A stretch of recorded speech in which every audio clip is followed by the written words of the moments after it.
सर्वप्रथम माँ सरस्वती को मेरा कोटि कोटि प्रणाम। Welcome to my YouTube channel counting teacher. मैं विद्या चौधरी आज पढ़ाने जा रही हूँ क्लास 8 जो कि टॉपिक है सीधा और प्रतिलोम समानुपात। 11.1 का हम 5 वाला क्वेश्चंस आज सॉल्व करने जा रहे हैं। इसमें 2 क्वेश्चंस हमें पूछे गए। आपको बिल्कुल भी प्रॉब्लम नहीं हो रही। मैं बहुत बेहतरीन तरीके से और आसान विधि से आपको समझाऊंगी जिससे कि आपको कुछ भी प्रॉब्लम ना हो। तो ये क्वेश्चंस से पहले मैं आपको बता दूं कि आपको डरना नहीं है और मेरे जो वीडियोस है आप उन्हें देखते रहिए। आपको हर एक क्वेश्चंस आसान लगेगा और बहुत सारे जो बच्चे हैं जिन्हें मैथ से डर लगता है तो आप उन्हें प्लीज़ मेरा जो वीडियोस है शेयर करें जिससे कि हर बच्चे तक मेरी आवाज़ जाए, हर बच्चे तक मेरी विधि जाए और वो इस विधि को आसानी से समझ सके, मैथ को आसानी से समझ सके और अपने नंबर को प्राप्त कर सके। इसी आशा और उम्मीद के साथ मैं चलती हूँ अपने क्वेश्चंस। एक बैक्टीरिया या जीवाणु के सबसे पहले मैं सोचती हूँ कि आप क्वेश्चंस को बार बार पढ़ें।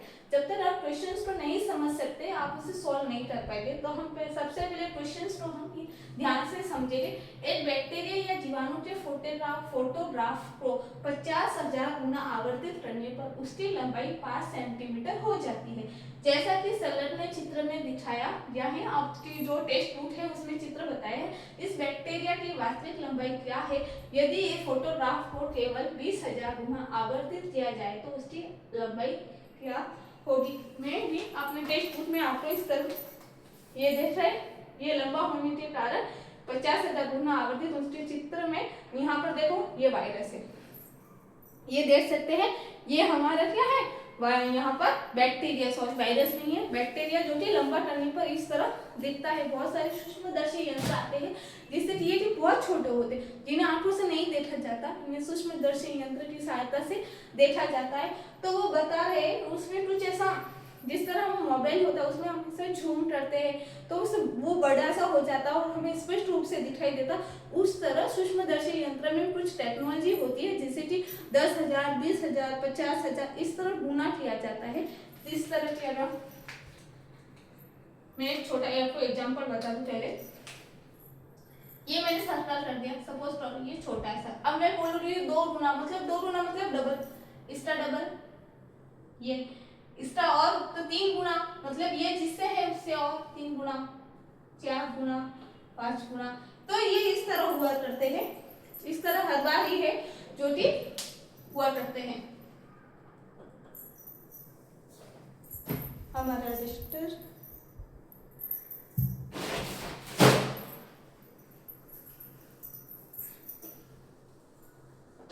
तो इस तरह हुआ करता है।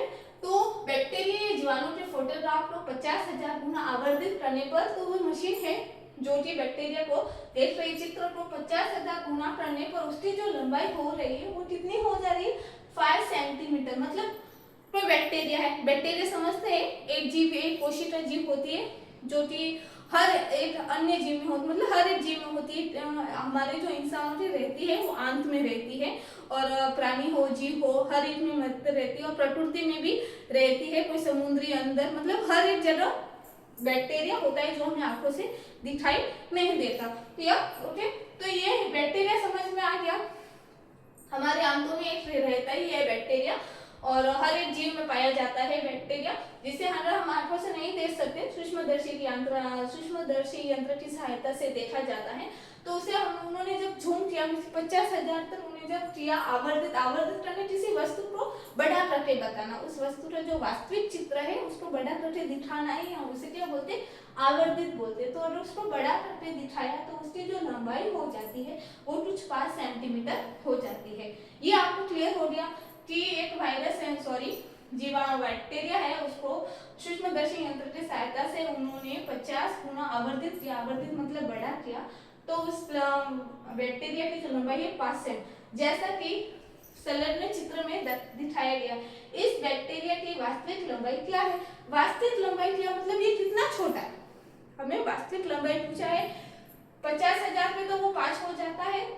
वास्तविक लंबाई पूछी है, यदि ये फोटोग्राफ को केवल 20,000 गुना आवर्धित किया जाए तो उसकी आवर्धित लंबाई क्या होगी? हमने 50,000 जब गुना किया तो 5 सेंटीमीटर होती। इसी तरह अगर हम 20,000 गुना ही आवर्धित करें तो हमारे उसकी वास्तविक लंब, तो उसकी आवर्धित लंबाई क्या होगी। मैंने तो यहाँ पर कुछ ऐसे सारणी बनाई है।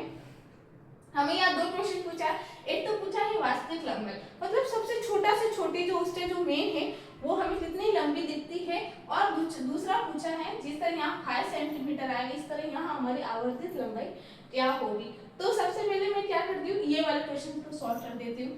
मैंने आपको सारणी बनाई है, बैक्टीरिया की लंबाई आवर्धित करने पर कितनी हो रही है, 50,000 गुना अगर आवर्धित की जाए तो बैक्टीरिया की लंबाई 5 सेंटीमीटर, और अगर 20,000 गुना कर दिया जाए तो हमें ज्ञात करना है। इस प्रश्न के अनुसार अगर बैक्टीरिया को कम गुना पर आवर्धित किया जाए तो उसी अनुपात में बैक्टीरिया की लंबाई भी कम होगी। हमको सीधी सी बात है, अगर बहुत बड़ा हम झूम करेंगे तो वो मतलब वो जो आकृति है वो भी उतनी ही बड़ी होगी, और हम अगर कम झूम मतलब कम गुना करेंगे तो आकृति की लंबाई भी छोटी ही होगी। तो यहाँ 5 सेंटीमीटर आया, लेकिन यहाँ पर हमें कम ही होगा। अतः लंबाई व गुणा करने की क्षमता परस्पर अनुक्रमानुपात मतलब सीधा समानुपात है, और सीधा समानुपात का नियम है x1 बटा y1 बराबर x2 बटा y2। ये हमारे नियम हम हर बार एक क्वेश्चंस में पढ़ रहे हैं। और सबसे बड़ी बात है, x की राशि बढ़ रही है तो y की राशि भी बढ़ेगी, ये मींस रूल्स है। और यहाँ जब है देखो y की राशि कम हो रही है तो सीधी सी बात है कि ये जो f की राशि होगी वो भी कम आएगी, और ये हमारे क्वेश्चन प्रत्येक समानुपात के नियम के आधार पर है। तो हम इसी आधार पर हमें रूल्स हम नियम फॉलो करेंगे। लेकिन पहले वास्तविक लंबाई उसकी क्या होगी, तो हम मान देते हैं, माना कि किसी की बैक्टीरिया की वास्तविक लंबाई है x, माना कि बैक्टीरिया की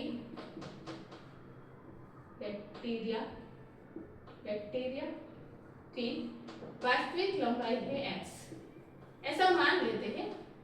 वास्तविक क्योंकि हमें वास्तविक लंबाई नहीं पता है तो हमें समीकरण वास्तविक लंबाई बराबर x, अतः या इसलिए समीकरण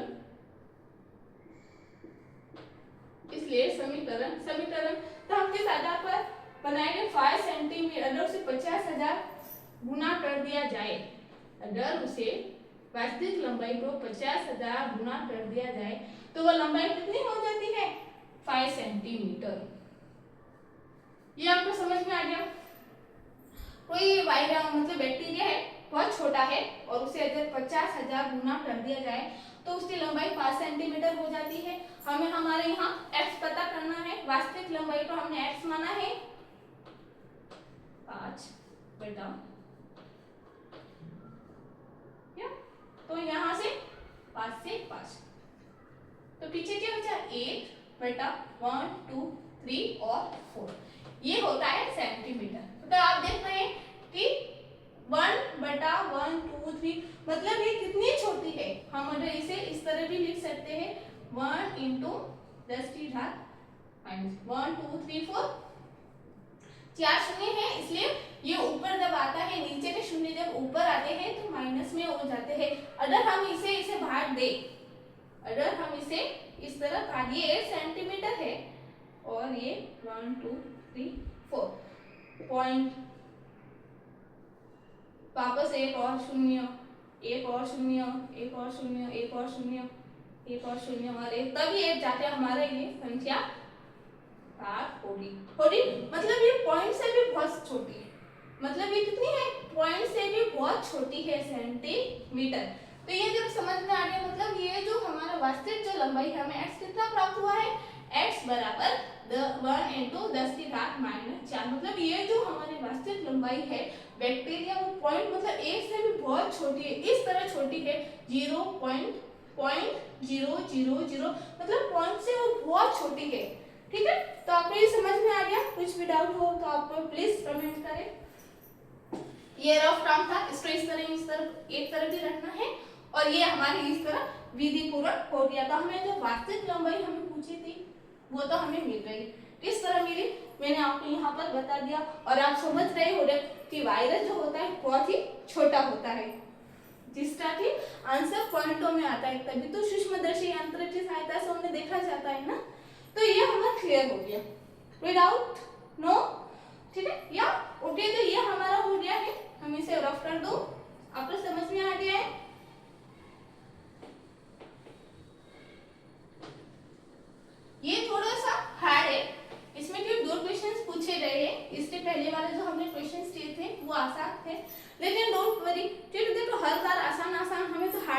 आदत तब हो रही थी, जो मुश्किलों से भी लड़ जाए तो उससे फिर अगली नेक्स्ट बार जब मुश्किल घड़ी आती है तो उसे डर नहीं लगता, क्योंकि वो लड़ लेता है।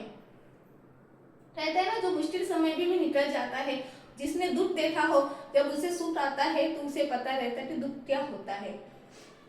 अपनी दास्तान कैसे सुनाएगा, अगर सुख ही रहा तो अपनी दास्तान कैसे सुनाएगा।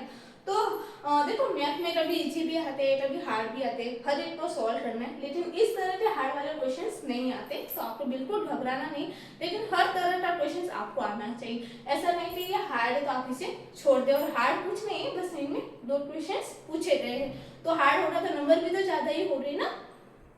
तो हम चलो ये नियमानुसार, यहाँ पर देखो मैंने पहले ही बना दिया है। अब हमने पूछा है x2 मतलब अगर उसे 20,000 गुना कर दिया जाए तो उसकी लंबाई कितनी होगी, तो हम ये इस नियम के आधार पर इसे सॉल्व कर देंगे। हमारा तालिका तो बनी हुई है। नियमानुसार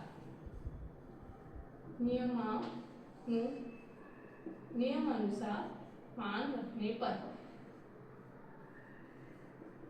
नियमानुसार जब हम मान रखते हैं, x1 हमारा क्या है 5 या y1 हमारा क्या है 50,000 बराबर x2 हमारा क्या है, x2 ही लिख देते हैं, और नीचे हमारा क्या है ये y2 हमारा है 20,000। मैंने कल भी इसे बताया था, यह हमारा समीकरण है जिसे हमें क्या करना है, ज्ञात करना है, x की राशि प्राप्त करनी है। तो हम यहाँ पर लिख देते हैं वज्र गुना या तिरछा गुना, बहुत ही आसान है, बिल्कुल भी घबराना नहीं है। तिरछा गुना करने पर देखो ये इस तरफ होगा और ये इस तरफ 5 इंटू,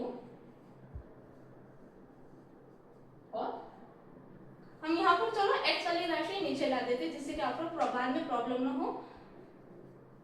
50,000 इंटू f, और ये जो है उस तरफ चली गई 5 इंटू 20,000। यहाँ प्लस माइनस कुछ नहीं, इसलिए आपको कोई टेंशन नहीं है।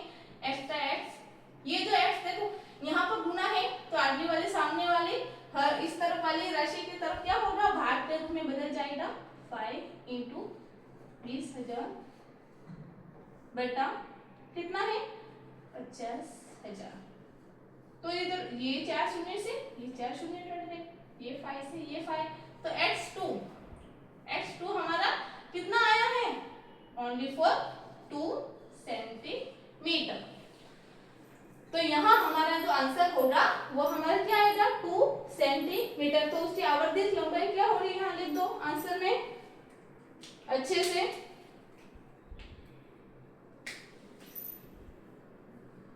आंसर आपको नीचे की तरफ लिखना है आंसर, तो उसकी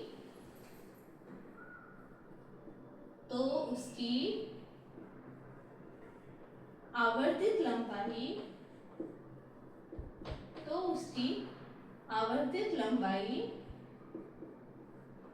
आवर्धित लंबाई कितनी होगी 2 सेंटीमीटर होगी, या कितनी होगी 2 सेंटीमीटर होगी। तो हमारे दोनों क्वेश्चन सॉल्व कर दिए हैं, दोनों के आंसर भी हमें बेहतरीन तरीके आ गए हैं, और किस तरह विधि लिखना है वो भी आ गए हैं। अब तो आपको कोई भी प्रॉब्लम नहीं होगी। और आज का वीडियो पसंद आया हो लाइक करना, शेयर करना, सब्सक्राइब करना। मिलते हैं अगले वीडियो में, तब तक वंदे मातरम।